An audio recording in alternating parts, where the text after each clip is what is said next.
I feel flustered again and my mind feels foggy. I can barely comprehend what's in my mind or in my heart. Now, we can either say thank you or I'm sorry, but we are going to do the one which gives us the right choice indicator when push comes to shove, so I guess I'll say thank you.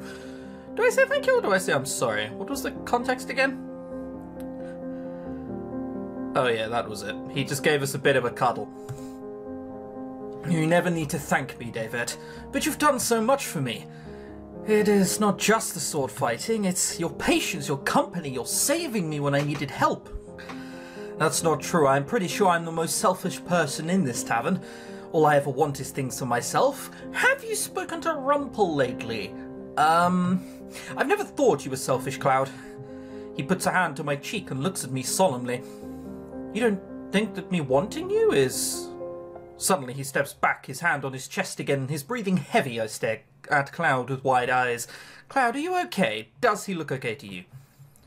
I'm fine. He sighs out slowly, but he sounds obviously pained. I'll go get Anise. Okay, that was probably the bad option then, wasn't it? I'm presuming that's the point where the choice breaks off. For what? For my stubbornness. Cloud pulls away from me slightly and raises an eyebrow. He chuckles. Oh, but your stubbornness is one of the many things that I like about you. My heart thumps loudly. Like? Oh, I meant... Is there not a right choice for this at all? I'm fine. I'll go get Anise. He says, no. I'm fine. I swear it's just a spell of dizziness. But you... He manages a small, tight-lipped smile before he straightens and shakes his head. His hands are visibly shaking. I must be tired. But Cloud, do not tell anyone about this, okay? I don't want them to worry. It's fine. I'm nearly just dead. You shouldn't worry about it, guys. Ugh.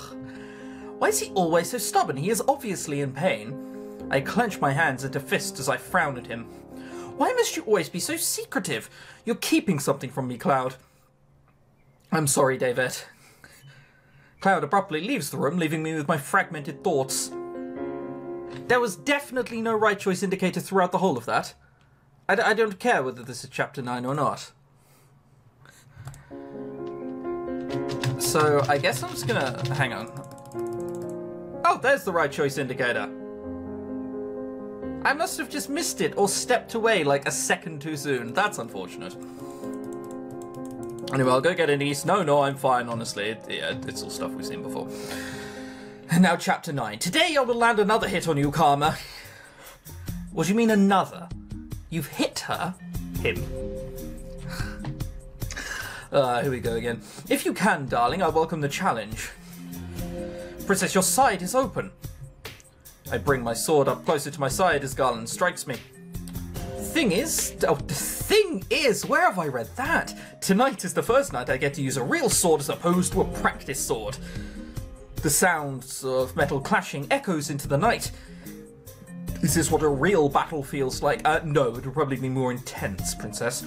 We have been practicing under skirmish controls for the last few days. Since tomorrow is the day we enact our plan, we are doing some last-minute practice. Remember, fighting back-to-back is better than doing it alone. Karma dodges Jurian's sword as he speaks, but I notice that he seems to be taking special care not to look in my direction. He's been fine for the last few days, but I'm not sure when his pain will return. If only he would tell me what was wrong with him. When Cloud finally calls the end of practice, we are all exhausted. Good job, everyone. You'll all be fine tomorrow. Garland turns to face me, a soft expression on his face. Why do I get a feeling this is lending a bad ending? It doesn't feel like a good ending.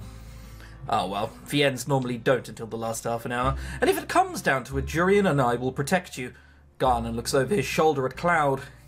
Both of you, that's our job as knights. I'm quite capable of protecting myself, but I do appreciate the offer. It's late, we should all get some rest. The two knights excuse themselves, leaving me with Cloud. David, you should go to bed. Princess? I have a feeling I won't sleep much tonight anyway. Be that as you may, you should still try. I'm about to retire for the night as well. I mean, he definitely has a point. You should. Oh, God. Alright.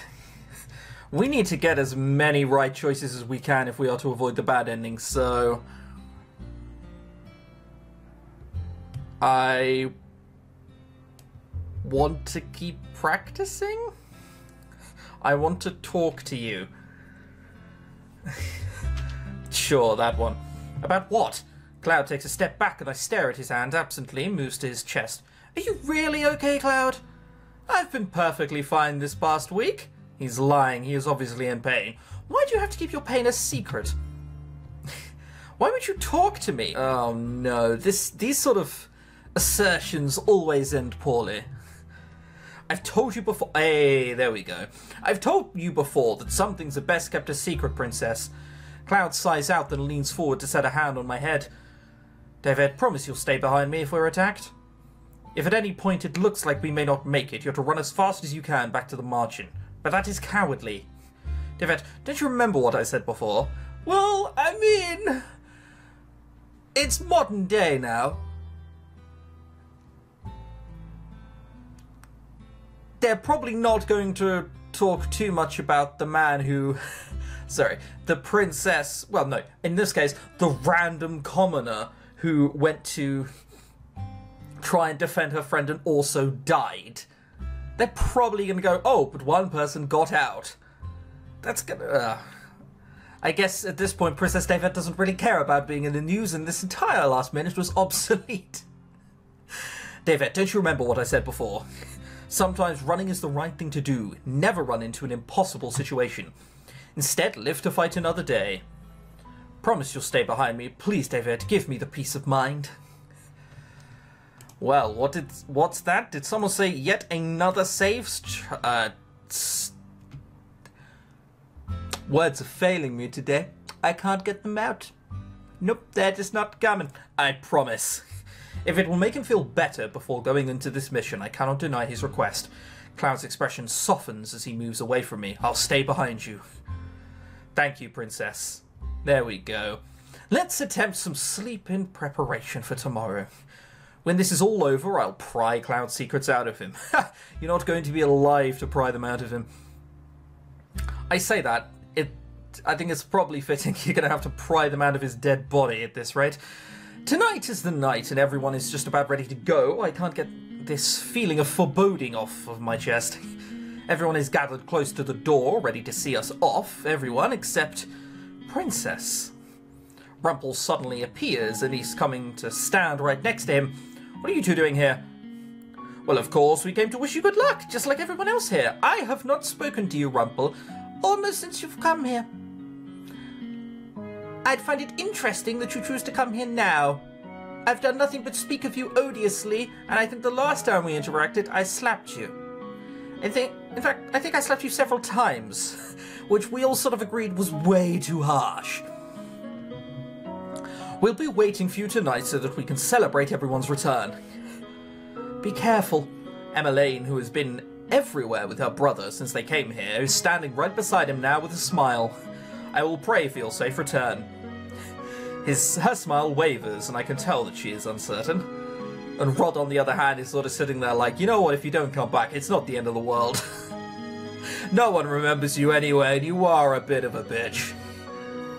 She has the great knights of Caldera, 2 witches and a prince. She'll be fine. Rod's responses are curt as usual, but I cannot help but notice the hesitance in his voice. Even as though he stares at me without expression, I think I can still see a tinge of worry in his eyes. Rest assured that we will keep the princess safe. We're not going to let Alcaster get his way with what he did to Angiel and his royal family. His royal family, as if countries are now gendered. Parfait steps forward last. She and Delora glance at each other, and I feel as if some sort of secret message bounces between the two of them. Let's try not to let her know that she's going to die tonight. Delora nods ever so slightly before Parfait turns to the rest of us. Her eyes eventually fall on me. You've changed since you've been here, Princess, but your dedication and resolve never wavers. It has always been there, just beneath the surface. Stubbornness or resolve. Both. It is... stubbornness. It is if Parfait is able to read my thoughts. She smiles and sets a hand on my shoulder. Your dedication is very much like King Gennaro's. You are proud and honourable, and always take steps in the right direction. That is why I know you'll be back tonight. Just as Rumpel said, we'll all be waiting for you, all of you. Stay safe tonight. Alright, well, who do we think's gonna die? What's the betting that Karma's gonna go missing at some point and then, like, appear a few days later? That would seem a befitting end. I nod my head as everyone gathered around begins to repeat their heartily goodbyes. It is Delora who walks away first, we all follow behind. The night has just begun. Our way to the palace gates is uneventful, but we pause some distance away from them to take shelter in a nearby alley. There are knights everywhere. Of course there are! What were you expecting? To come up and see one guard and a few peasants with a pitchfork? Like, come on now. Waltz point to what looks like a regular section of the wall. There's the hidden door to the tunnels. If we time it right, between the night patrols, we should be able to make it. On my signal, Cloud puts a hand on my shoulder and squeezes. It is an abrupt gesture and doesn't last long, but the motion calms my nerves somewhat. We'll be fine. I would jump the shit if someone did that. Be calm now. What the fu- Oh, don't scare me like that. Didn't you see, like, we're all sat here in stealth? And then someone randomly, like... Oh, sorry, there's sleep in my eyes. And then someone randomly puts their hand on your fucking shoulder? Christ, I'd jump out of my skin. We will be fine. Our footsteps echo in the tunnel. Standing in front of me are Jurian and Garland, who are flanking Waltz. Delora stands beside me, and Cloud is at my back. This small tunnel makes it seem like we brought a lot of people. This way, we silently follow Waltz's instructions. How is it that Waltz knows about these tunnels? He's probably told and or worked for us. I've already taken into account the guards and where they might be positioned based on Prince Rod's information. We should be all right. Garland and I will act as distractions if needed. Princess, leave most of the fighting to us if there's any to be done. I know I will only fight if I need to. If only I wasn't so cursed, I would be able to fight to my full extent. I think you're quite capable without all of your magic puppeteer. Oh, a compliment. It's an honor, Miss Karma. I'm only in this dress because of Jurian, you know. This is true. Jurian crosses her arms and cocks an eyebrow at Cloud. I'm gonna fall in love with you no matter what you say. That's what they all say. Look, it's nothing to do with you personally. It's the magic taking effect. It's out of your control. You are allowed to admit it would do things. We're here. Suddenly everyone goes quiet. I feel a lot heavier as I stare at the staircase in front of me. What staircase in front of you? There's like 2 closed gates and a side passage. This should lead to the throne room. I did not know we had a secret passage in the throne room. How much does Waltz know about this place? In before he's a thief. Immediately after we step into the throne room, we split apart to avoid the guards' gazes. I stick... That dude again to the left! I stick close to Cloud and Waltz as Delora conjures a blanket of shimmering fog that envelops the guards. No one noticed that, did they? Okay. I watch as the guards' eyes close before they slump to the ground. Right. That's not so much a fog, a shimmering fog, as it is sleeping powder. Delora drops her hands once all the guards are truly asleep. Amazing how intolerant humans are to magic. Let's keep going. Getting through the palace is no easy feat. Hallways that were easy to get through before are difficult to traverse now with all the soldiers standing around. Delora casts a spell to silence our footsteps into quiet muffles, but moving is still difficult, especially with such a group. Eventually we arrive just outside the tunnels that should lead to the castle's prison. I'll stand watch. Be careful, Waltz. I will. He won't. We enter another network of tunnels, almost identical to the last one. Jurian, Garland, after you. Jurian glances at me briefly and then at Cloud, who nods a little stiffly. We'll be right back. In accordance with the plan, Cloud and I are left at the halfway point of the tunnels to ensure a clean escape as Delora, Jurian and Garland continue on to the prison. They should be fine, but I'm still worried. My eyes wander to Cloud and I bite down on my lower lip when I notice that his hand is once again raised to his chest. I find myself reaching out to grab Cloud's hand, but he swiftly pulls it away. The glare on his face takes me by surprise. Why is he so angry? The fact that you're here probably makes him quite angry. Cloud puts a hand to his chest and flinches as he leans onto the wall. Not now. His voice sounds pained. What is he talking about? Cloud? Just need some space, Princess. But I am fine. I cannot help but feel irritated at the way Cloud has snapped at me. I'm sorry, I didn't mean to be this way. He trails off, his eyes distanced. It's just that I don't really love you and you're very annoying. Because of your curse, right? Most of the time he is sociable and a pleasure to talk with, but then he reverts to this state. It is like two different people. I cannot understand why he is like this. Mass pain probably has something to do with it. Why do I care so much for someone who keeps secrets? Devitt, I wish I could explain, but if I did, you would hate me. More accurately, you would be afraid of me.